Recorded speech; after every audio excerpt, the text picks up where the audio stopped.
The two Diesels surveyed the shed.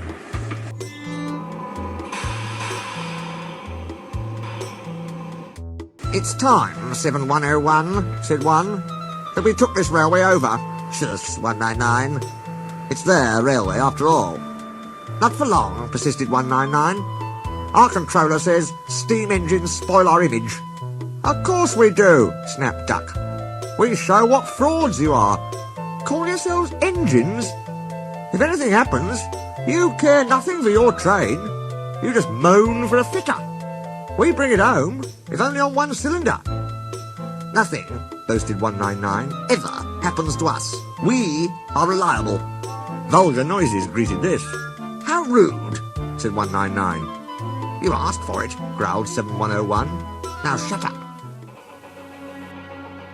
Next day, Henry was rolling home tender first. "I'm a failed engine," he mourned. "Lost my regulator.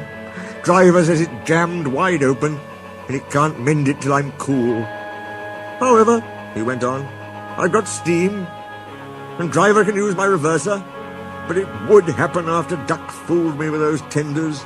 Now they'll laugh at me again."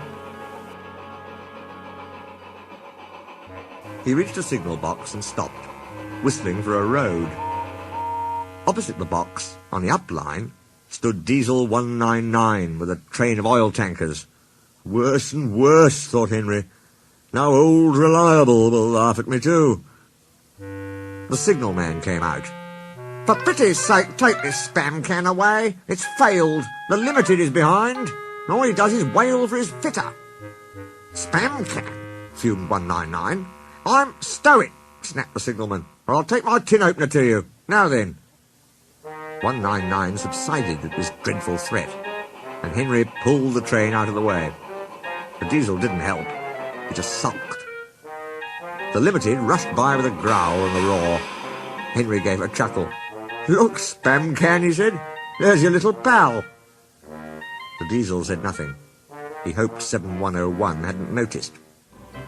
7101 hadn't noticed. He had troubles of his own. He was cross with his coaches. They seemed to be getting heavier. He roared at them, but it did no good.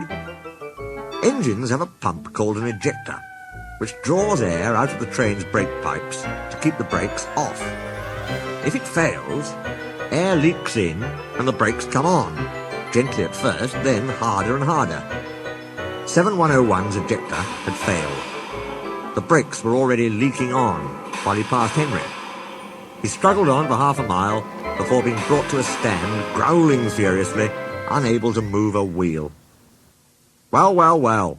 Did you hear what signalman said? I thought they'd be laughing at me," chuckled Henry. "Now the joke's on them." "Moving two dead Diesels and their trains," said his driver thoughtfully. "That's no joke for a failed engine. Do you think you can do it?"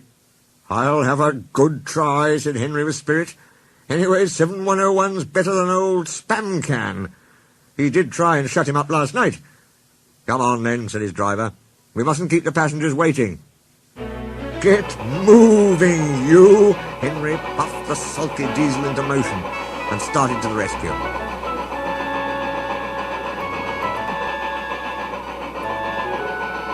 Henry gently buffered up to the express.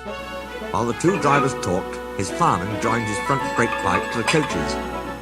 "It's better than we thought, Henry," said his driver. "The Diesel can pull if we keep the brakes off. So the only weight we'll have is spam can's goods." "Oh," said Henry. "That's a mercy." He was, by now, feeling rather puffed. "Poop, poop, poop, poop. Are you ready?" tooted 7101. "Peep, peep, peep, peep. Yes, I am," whistled Henry.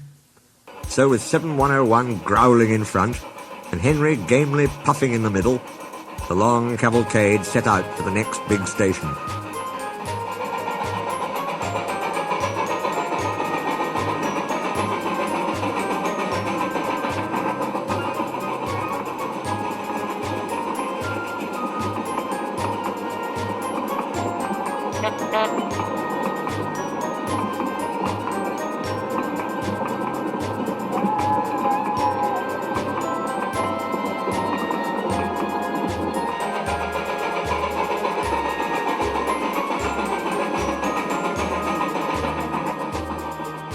Donald and Flying Scotsman were waiting. They cheered as Henry puffed past. He braked the coaches thankfully. Spam-Can and the tankers trailed far behind. The passengers buzzed out like angry bees. But the Fat Controller told them about Henry, so they forgot to be cross and thanked Henry instead. They called him an enterprising engine and took his photograph. They were thrilled, too, when Flying Scotsman backed down on their train. If the guard hadn't tactfully shooed them to their coaches, the train would have started later than ever. Donald took the goods. "Return 199 to the other railway," ordered the Fat Controller. "I will write my views later." Henry and 7101 went away together. "I'm sorry about last night," ventured the Diesel. "That's all right. You did shut old Reliable up." "And," said the Diesel ruefully, "made a fool of myself today, too."